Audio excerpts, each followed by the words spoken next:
सो भाई कैसे हैं आप सभी लोग बढ़िया होंगे। और भाई आज हम लोग फंडामेंटल राइट्स के ट्रिक्स से याद करेंगे सारे के सारी चीज़ें, ठीक है। पूरा जितने भी इंपॉर्टेंट आर्टिकल्स हैं ना 14 से लेकर के 32 तक, 35 तक तो नहीं जाएंगे, 32 तक जाएंगे। जितने भी इंपॉर्टेंट आर्टिकल्स सब कुछ ट्रिक से याद करेंगे। और दूसरे की तरह मत सोचना कि पूरा आपको सेंटेंस याद कराऊंगा, ये कराऊंगा, नहीं भाई। वैसे हम लोग याद ही नहीं कराते, क्योंकि आप वैसे याद भी कर लोगे तो भी जाकर के एग्जाम में भूल ही जाओगे। अगर एक भी भूले तो सब खत्म।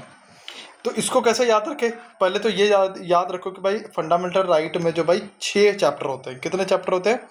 6 चैप्टर होते हैं। कौन कौन से? Right to equality, right to freedom, right against exploitation, right to freedom of religion, cultural and educational right, right to constitutional remedies. इसका 2 ट्रिक है मेरे पास, ठीक है। एक ट्रिक ये है कि आप इस तरीके बना सकते हो EF ER ER। E for equality, F for freedom, E for exploitation, R for religion, E for educational और R for remedies। इस तरीके से याद कर सकते हो। या फिर एक और ट्रिक है, देखो अगर आपको इक्वलिटी चाहिए कहीं भी, मान तो आप बात करते हो कि मुझे यहाँ पे इक्वलिटी चाहिए, तो सबसे पहले आपको फ्रीडम देना पड़ेगा, है ना। आज हमारे तरफ देखो तो हर तरफ इक्वलिटी, क्यों? क्योंकि सब पहले तो फ्रीडम है। अगर आप किसी का शोषण करोगे, ये करोगे, तो आप इक्वलिटी कहाँ से दोगे? तो इक्वलिटी देने के लिए पहले फ्रीडम देना पड़ता है, एक्सप्लॉयटेशन नहीं करना होता है। तो इक्वलिटी देने के लिए फ्रीडम देना होता है, एक्सप्लॉयटेशन नहीं करना होता है, ठीक है। और रिलीजन को जानने के लिए ये नहीं कि भाई कि कोई आदमी भी रिलीजन को जानने के लिए उसका पढ़ाई करना पड़ता है, एजुकेशनल पढ़ना, मतलब शैक्षिक ज्ञान लेना पड़ता है, ट्रिक है बस। रिलीजन जानने के लिए एजुकेशन लेनी पड़ती है उसकी, तभी जाकर के आप दूसरों के हेल्प कर पाओगे। रेमेडीज मतलब दूसरे का हेल्प करना, तभी जाकर के आप दूसरों के हेल्प कर पाओगे, ठीक है। तो ये है बस। बाकी अभी आर्टिकल पे चलेंगे और एक एक करके सारे आर्टिकल देखेंगे। तो इक्वलिटी चाहिए तो आपको फ्रीडम देना पड़ेगा, किसी का एक्सप्लॉयटेशन नहीं करना होगा। और रिलीजन के लिए पढ़ाई करनी पड़ती है, तब जाकर आप रिलीजन को जानते हो, तभी जाकर के आप दूसरों के हेल्प कर पाओगे। तो हेल्प से क्या होगा? रेमेडीज। या तो ऐसे करके याद रख लेना, या तो भाई EF ER करके याद रख लेना, ठीक है। E for equality, F for freedom, E for exploitation, R for religion, E for education, R for remedies, ठीक है। अब स्टार्ट करते हैं। आपके सारे के सारे आर्टिकल्स यहाँ पर इंग्लिश प्लस हिंदी दोनों में लिखा हूँ, तो ये मत बोलना कि भैया हिंदी नहीं है, ये मत बोलना कि भैया इंग्लिश नहीं है, ठीक है। तो स्टार्ट करते हैं। सबसे पहला क्या भाई? Equality before law and equal protection of laws. यानी कि भाई हर तरफ जो होनी चाहिए, लॉ जो होनी चाहिए बराबर होनी चाहिए। हर तरफ कहने का मतलब है कि चारों तरफ, अगर मैं बात करूँ चारों तरफ, एक 14 से क्या बन जाएगा? 1 और 4, तो 4 से बन जाएगा चारों तरफ। चारों तरफ जो है वो लॉ जो होनी चाहिए बराबर होनी चाहिए, ना कि एक तरफ। जो मान लो कि यहाँ पर 4 जगह है, एक तरफ बोल रहा है कि इसके लिए कोई लॉ नहीं है, कानून नहीं है, और सबके लिए लॉ और कानून है, तो ये तो गलत बात है ना भैया। चारों तरफ जो होना चाहिए लॉ बराबर होनी चाहिए। ऐसा नहीं कि कोई एक तरफ भाई आप एकदम लॉ को ही छोड़ देते हो, नहीं, चारों तरफ। तो 4 से हो जाएगा 4। और ऐसा नहीं कि एक तरफ जो है वो बहुत ज़्यादा हो जाएगा, दूसरे तरफ जो हो जाएगा कुछ भी नहीं। तो ऐसा नहीं, चारों तरफ लॉ जो होनी चाहिए बराबर होनी चाहिए। ऐसा नहीं कि कोई एक आदमी ज़्यादा फायदा उठाए। तो 1 से बन जाएगा 1 और 4 से बन जाएगा 4। तो आपको याद रखिएगा 14 से हो गया 1 4। तो चारों तरफ लॉ जो होनी चाहिए बराबर होनी चाहिए भैया। 15 कैसे रखे? देखो, पौ से 15, पौ से पाबंदी, पौ से 15, पौ से पाबंदी। किस बात का पाबंदी भाई? कि prohibition, discrimination on grounds of religion, race, caste, sex और प्लेस ऑफ। प्रोहिबिशन है कि भेदभाव आप नहीं कर सकते हो, पाबंदी है कि आप भेदभाव नहीं कर सकते हो, ठीक है। क्या है भाई? पौ से 15, पौ से पाबंदी। पाबंदी है कि आप क्या नहीं कर सकते हो? किसी को कास्ट पे, सेक्स पे, रिलीजन पे, रेस पे आप किसी का भेदभाव नहीं कर सकते हो। 16 को कैसे याद देखो? 16 में एक शब्द देखो, 6 में कैसे बन रहा है? ये देखो ऐसा करके बन रहा है। ये कैसा बन रहा है? ओ बन रहा है। क्या बन रहा है यहाँ पर? ओ। और ओ से क्या हो जाएगा? अपॉर्चुनिटी। तो क्या है वे यहाँ पर? अपॉर्चुनिटी। या फिर इसको ये कैसे याद है? 100 से 16, 100 से 16 और 100 से सरकारी नौकरी की तैयारी। मतलब सरकारी नौकरी में भाई अपॉर्चुनिटी सबको सेम मिलनी चाहिए। 100 से 16, 100 से सरकारी नौकरी में सबको अपॉर्चुनिटी सेम मिलनी चाहिए। या फिर 6 में देखोगे तो ऐसा ओ बन रहा है, ओ से क्या हो जाएगा? अपॉर्चुनिटी। तो आपको इस तरीके से याद रहेगा, ठीक है। 17 का कैसे याद रखो? 17 हमेशा हम लोग कैसे बनाते हैं? 17 से बनता है खतरा। कैसा क्या बनता है? खतरा, ठीक है। तो समाज में क्या होता है? समाज में छुआछूत मानना इंसानियत के लिए सबसे बड़ा खतरा है। तो समाज में छुआछूत मानना समाज के लिए सबसे बड़ा खतरा है। तो छुआछूत क्या हो जाता है भाई? अनटचेबिलिटी। तो समाज में छुआछूत मानना सबसे बड़ा खतरा है। खतरा से बनता है 17, तो 17 क्या है भाई, 17 मतलब खतरा। किस चीज से खतरा है, छुआछूत भी, मतलब ऐसा मानना कि ये छुआछूत है। तो समाज में सबसे बड़ा है क्या दिक्कत है, छुआछूत मानना इंसान के लिए खतरा है। 18 क्या हो जाएगा भाई, 18 हो जाएगा एबोलिशन ऑफ टाइटल्स। क्या हो जाएगा भाई, एबोलिशन ऑफ टाइटल्स। इसको कैसे याद रखें, देखो भाई 18 साल की उम्र में हर नागरिक बराबर हो जाता है ना। किसी को ऐसा नहीं होता, किसी को राजा महाराजा से उपाधि की है तभी आपको वोटर आईडी कार्ड मिलेगा, तभी आपको जो है लाइसेंस मिलेगा, ऐसा नहीं। चाहे आप कोई भी टाइटल से बिलोंग करते हैं, चाहे आप कुछ भी, आप 18 साल के हो जाओ तो भैया आपको सब कुछ मिलेगा, टाइटल्स का कोई मतलब नहीं है। तो जब आप 18 साल के हो जाते हो तो आपके टाइटल से कोई मतलब नहीं, आपको तब भी वोटर आईडी कार्ड मिलेगा, तब भी आपको लाइसेंस मिलेगा, सब कुछ मिलेगा। तो भाई टाइटल से कोई मतलब नहीं है जब आप 18 साल के हो जाते हो। ठीक है, 19 से क्या बन जाएगा, 19 से बन जाएगा उंगली। 19 उंगली, 19 उंगली। उंगली मतलब भाई, उंगली मतलब क्या, सवाल उठाना। बोलते ना आप मेरे पर उंगली उठा रहे हो, फ्रीडम टू स्पीच है यहाँ पर। अब लोकतंत्र में क्या है कि गलत बात पर सवाल उठाने और अपनी बात बोलने की पूरी आज़ादी है। पूरा आपका राइट है कि आप किसी पे भी उंगली उठा सकते हो। उंगली उठाना मतलब किसी पर भी आप सवाल पूछ सकते हो। तो 19 से क्या बन जाएगा, उंगली उठाना। ठीक है, तो अब लोग तो गलत बात पर सवाल उठाने के लिए आप उंगली उठा सकते हो किसी पर भी। तो 19 से क्या बन जाएगा, उंगली उठाना। 19 से क्या बन गया, ऊ से 19, ऊ से उंगली। तो उंगली हम लोग क्यों उठा रहे हैं भाई, 19 जैसे आपको याद उंगली उठा रहे, क्यों उठा रहे, क्योंकि अब मेरे पास फ्रीडम टू स्पीच है। अब मेरे पास अधिकार है बोलने का कि हम किसी से भी सवाल पूछ सकते हैं। ठीक है, तो आई होप सो, क्योंकि 1-4 से क्या हो जाएगा, चारों तरफ लॉ क्या होना चाहिए, बराबर होनी चाहिए। पौ से 15, पौ से पाबंदी यानी भेदभाव पे पाबंदी। 100 से 16, 100 से सरकारी नौकरी के लिए आपको अपॉर्चुनिटी पूरी मिलनी चाहिए। 17 से खतरा, खतरा सबसे बड़ा क्या है भाई, अनटचेबिलिटी, छुआछूत की सबसे बड़ी खतरा है। 18 से क्या होती है, जब 18 साल के हो जाते हैं तो टाइटल वाइटल नहीं देखा जाता आपका। भाई 18 साल का आप हो गए ना, हाँ आओ और लाइसेंस लो और वोटर आईडी कार्ड लो। उसे 19, उसे उंगली। अब आप किसी पे भी उंगली उठा सकते हैं क्योंकि आपके पास फ्रीडम टू स्पीच है, क्योंकि आपके पास अधिकार है कि आप किसी से भी सवाल पूछ सकते हो, आप किसी को भी कुछ बोल सकते हो। ठीक है, 20 से क्या बनेगा, देखो 20 को दो भाग में तोड़ेंगे। 20 एक्चुअली क्या कहता है, 20 का सबसे मेन चीज ये है कि कोई भी क्राइम के लिए आपको 2 बार सजा नहीं मिलेगी। मान लो कि आपने कोई क्राइम किया, आपको एक बार ऑलरेडी सजा मिल चुकी, तो ऐसा नहीं कि दोबारा भी आपको सजा मिलेगी। तो 20 से क्या बन जाएगा भाई, एक सेकंड चालू तो है। 20 से क्या बन जाएगा, यहाँ देखो 20 को अगर तोड़ेंगे तो बन जाएगा 2 और 0। तो एक अपराध के लिए, एक अपराध के लिए 2 बार सजा देना शून्य है, मतलब 0 है। क्योंकि 2 0 यही बात करता है कि एक अपराध के लिए आप 2 बार सजा नहीं दे सकते। तो एक अपराध के लिए 2 बार सजा देना शून्य है भाई। तो डबल जियोपेडी प्रोटेक्शन है यहाँ पर कि 2 बार आप सजा नहीं दे सकते। तो 2 0 से क्या होगा कि 2 बार आप सजा नहीं दे सकते। तो 2 बार सजा नहीं दे सकते, ये कौन बोलता है, 2 0। तो 2 0 से हो जाएगा 20।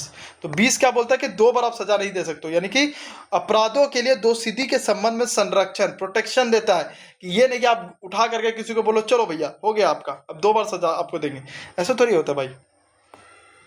21 से क्या बन जाएगा, 1। 21 से देखो 21 बोलो और 1 बोलो, 21 जैसे हम लोग यहाँ पर लिखेंगे 21। तो यहाँ पे एक करा ना, एक, और एक ही तो जिंदगी है भाई हमारी। क्या एक जिंदगी, हर इंसान को जीने के लिए सिर्फ एक जिंदगी मिलती है, इसलिए राइट टू लाइफ सबसे बड़ा अधिकार है। एक क्या हो जाएगा, एक जिंदगी यानी हमारी एक लाइफ। तो यहाँ से लाइफ बन जाएगा यानी protection of life and personal liberty. ठीक है, ये मैं आप लोग को होमवर्क दे रहा हूँ। 22 number, protection against arrest and detention in certain cases, कुछ दशाओं में गिरफ्तारी और निरोध से संरक्षण, ये मैं आप लोग को होमवर्क दे रहा हूँ। ठीक है, 23 को कैसे याद रखेंगे, तो 23 से 23 बनता है, 23 से तस्करी बनता है। इसमें आपको पता है कि इसमें क्या ह्यूमन ट्रैफिकिंग किया जाता है ना। इसमें क्या किया जाता है, ह्यूमन ट्रैफिकिंग यानी तस्करी किया जाता है ह्यूमन का। तो 23 से 23, 23 से तस्करी। 24 भाई कैसे बन जाएगा, 24 बन जाएगा, देखो दो इसमें 4 से 24, 4 से 24। तो बच्चे के पास चॉइस होना चाहिए कि उसको फैक्ट्री में काम करना है कि नहीं करना है। तो बच्चे के पास क्या होना चाहिए, चॉइस होना चाहिए कि उसको फैक्ट्री में काम करना है कि नहीं करना है। तो क्या हो जाएगा, provision of employment of children in factories. ठीक है, सेकंड चीज़ क्या हो जाएगा, 24 बच्चों से भाई 24 घंटा काम नहीं कराना चाहिए, बच्चों से 24 घंटा काम नहीं कराना चाहिए फैक्ट्री में। तो वही चीज़ है कि provision of employment of children in factories below 14 years. ठीक है, 25 को कैसे याद, देखो 25 से बन गया पक्षी, 25 पक्षी, 25 पक्षी। और वह जैसे पक्षी का कोई धर्म या बंधन नहीं होता, वो स्वतंत्र उड़ता है, वैसे हर इंसान को अपनी मर्जी से किसी भी धर्म को मानने की पूरी आज़ादी है। जैसे 25 से बना पक्षी, तो पक्षी क्या होता है, कोई भी धर्म नहीं, तो वो कोई भी धर्म अपने मन से मानेगा या मानना नहीं भी मानेगा, वो स्वतंत्र है। तो उसी तरह लोग भी स्वतंत्र हैं कि कोई भी भाई धर्म जो है हम मान सकते हैं। तो धर्म से क्या होगा, फ्रीडम है, आप फ्रीडम है आपको, कंसाइंस का, फ्री प्रोफेशन का, आप कुछ भी यूज़ कर मतलब कुछ भी काम कर सकते हो, प्रैक्टिस आप कुछ भी कर सकते हो, और अपने कोई भी रिलीजन को आप प्रोपोगेट मतलब आगे बढ़ा सकते हो। ठीक है, तो अंतकरण की ओर धर्म के अबाध रूप से मानने, आचरण और प्रचार करने की स्वतंत्रता। तो 25 से बना पक्षी, पक्षी का कोई धर्म नहीं होता, उसी तरह से हमारा भी कोई धर्म नहीं, हम स्वतंत्र है कि हम कोई भी धर्म को प्रचार प्रसार कर सकते हैं। ठीक है, 26 से क्या बनेगा भाई, 26 से बनेगा छवि। छवि, और किसी भी कोई मंदिर है या कोई चीज़ें है, उसका छवि कौन ठीक करता है, मैनेजमेंट वाली टीम करती है ना। यहाँ पे क्या भाई, एक मैनेजमेंट की टीम बैठी हुई है, उसका काम रहता है कि भाई कि हमें मंदिर को कैसे अच्छा बनाना है, या फिर जो भी मंदिर मस्जिद जो भी रिलीजियस वाली चीज़ है उसको कैसे अच्छा बनाना है, कैसे उसको प्रोपोगेट करना है, लोग आएंगे तो कचरा सब कैसे साफ़ करना है चीज़ों को, ताकि वो साफ़ सुथरा देखे लगे। तो ये कौन करता है, ये छवि कौन अच्छा करता है, ये मैनेजमेंट टीम करती है। तो मैनेजमेंट से क्या हो जाएगा, मैनेज, तो freedom to manage religious affair. तो मैनेजमेंट से हो गया मैनेज करना, आप अपने रिलीजियस अफेयर को मैनेज करता है। ठीक है, तो धार्मिक कार्यों के प्रबंध की स्वतंत्रता है आपके पास। 27 से बन जाएगा सताना। क्या बन जाएगा, सताना। और गवर्नमेंट आपको सता नहीं सकती है टैक्स के लिए, गवर्नमेंट आपको सता नहीं सकती है टैक्स के लिए, तो इसमें टैक्स फ्री होता है। तो freedom as to payment of taxes for promotion of any particular reason, मतलब किसी विशिष्ट धर्म की अभिवृद्धि के लिए करों के समुदाय से स्वतंत्रता, मतलब आपको टैक्स नहीं देना है, बस इतना याद रखो। 27 से मतलब आपको गवर्नमेंट जो है वो टैक्स के लिए सताएगी नहीं। तो जैसे टैक्स से रिलेटेड आएगा, आपको याद आ जाएगा टैक्स से हमको सता नहीं रहा था, तो 27 से क्या हो जाएगा, 27। 25 हो जाएगा पक्षी, पक्षी का क्या कोई धर्म नहीं था, स्वतंत्र था भाई वो। 24 का था, 24 से बनता है चॉइस, और बच्चे को चॉइस दो कि उसको काम करना है कि नहीं करना है। दूसरा चीज, बच्चे से 24 घंटा फैक्ट्री में काम मत करो। 23 से तस्करी, ह्यूमन ट्रैफिकिंग हो रहा था। 21 मतलब कि एक ही जिंदगी है भाई आपके पास, क्या एक है जिंदगी, एक लाइफ है आपके पास। 2 बार आपको एक काम के मतलब एक क्राइम के लिए अपराध नहीं मिलेगा, यानी 2 19 से उंगली उठाना, मतलब अब आप किसी पे भी उंगली उठा सकते हैं, आपका अधिकार है बोलना। 18 में कोई टाइटल नहीं देखा जाता है, आपको सीधा वोटर आईडी कार्ड लाइसेंस आपको मिल जाएगा आराम से। ठीक है, तो यहां तक आई होप सो कि आपको सारी चीजें जो है वो याद हो गई होगी। ठीक है, 28 का भाई लोग मुझे नहीं बना पाया मैं आप लोग के लिए ट्रिक, बहुत सोचा कि 28 का क्या बन सकता है, क्या बन सकता है, नहीं बन पाया। तो इसका जो है आप लोग मुझे बताना कि भाई कि इसका क्या टाइटल जो है वो बनेगा। ठीक है, इस क्या है भाई, freedom as to attendance at religious instructions और religious worship in certain educational institution. कुछ शिक्षण संस्थाओं में धार्मिक शिक्षा या धार्मिक उपासना में उपस्थित होने से, मतलब आप वहाँ पे जाके अटेंडेंस लगा सकते हो, मतलब आप जा सकते हो, आपको बैरियर नहीं है भाई।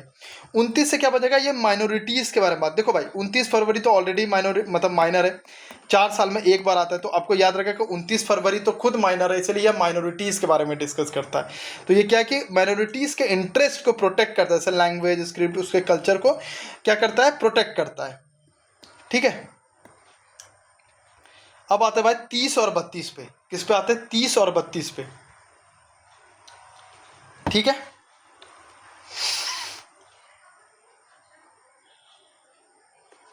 30 से क्या बना भाई, 30 से बना फीस। 30 फीस है ना, सेम साउंड आ रहा है। 30 से क्या बना, फीस। फीस जो आप पैसा जमा करते हो। अब पैसे कहाँ जमा करते हो, पैसा तो मैं एजुकेशनल इंस्टीट्यूट में जमा करता हूँ ना। एजुकेशनल इंस्टीट्यूट मतलब जैसे स्कूल हो गया, कॉलेज हो गया, ये सब क्या है भाई, एजुकेशनल इंस्टीट्यूट है। तो हम पैसा कहाँ जमा करते हैं, फीस कहाँ जमा करते हैं, एजुकेशनल इंस्टीट्यूट में करते हैं। तो जैसे आपको दिखेगा एजुकेशनल इंस्टीट्यूशन, आपको याद, अरे ये 30 नंबर, 30 से फीस कहाँ हम जमा कर रहे थे, एडमिनिस्ट्रेशन में। किसके एडमिनिस्ट्रेशन में, एजुकेशनल इंस्टीट्यूशन। जब आप स्कूल जाते हो तो ऐसा थोड़ा कि टीचर के हाथ में पैसा दे देते हो, आप कहाँ जाते हो, फीस के काउंटर पे जाते हो, उसी को एडमिनिस्ट्रेशन बोलते हैं, उसी को एडमिनिस्ट्रेशन बॉडी बोलते हैं। तो आप एडमिनिस्टर के पास जाते हो एजुकेशनल इंस्टीट्यूशन में पैसा जमा करने के लिए, फीस जमा करने के लिए। तो ये क्या है भाई, right of minorities to establish and administer educational institution. 32 से क्या बन जाएगा भाई, 32 से बन जाएगा बत्तीसी। 32 से क्या बन गया, बत्तीसी। ये क्या, राइट टू कॉन्स्टिट्यूशनल रेमेडीज। ठीक है, यहाँ पर 5 रीट जो है इशू करती है सुप्रीम कोर्ट, और 226 किसके लिए, हाई कोर्ट के लिए। यहाँ पर रीड्स के लिए। इसको कैसे याद रखें, 32 से बन गया 32ही। जब कोई नागरिक का मौलिक अधिकार छीनता है, ठीक है, जब कोई नागरिक का मौलिक अधिकार छीनता है तो सुप्रीम कोर्ट अपनी 5 रीड्स आपको पता है कि जारी करता है, और चाहे जो भी आपके मौलिक अधिकार को छीन रहा है उसके 32 ही तोड़ देता है। क्या कहता है सुप्रीम कोर्ट, वो बोलता है भाई तुम्हारा राइट टू लाइफ नहीं है, आप सीधा रीट जो है इशू आप तुरंत जाते हो सुप्रीम कोर्ट, बोलते हो भैया रीट के अनुसार हम आए हैं, तो बोलता है ठीक है कौन तुम्हारा राइट टू लाइफ को छीन रहा है, ये इसके 32 ही तोड़ दो। तो 32 क्यों बनाए, ताकि वो जो गलत करने वाले हैं उसके 32 ही तोड़ सके। ठीक है, तो कैसा लगा ये चीज़ जरूर बताना। आई होप सो कि आपको सारी चीज़ें याद हो गई होगी। अच्छा लगा होगा तो लाइक भी जरूर करना भाई, आप लोग के लिए बहुत मेहनत कर रहा हूँ, तो एक लाइक तो आप लोग की तरफ से बनता है। ठीक है, और अगला और अभी हम लोग क्या कर रहे हैं, करंट अफेयर और पॉलिटी आपका खत्म करवा रहे हैं। ठीक है, तो सब्सक्राइब कर लीजिएगा। जय हिंद, जय भारत।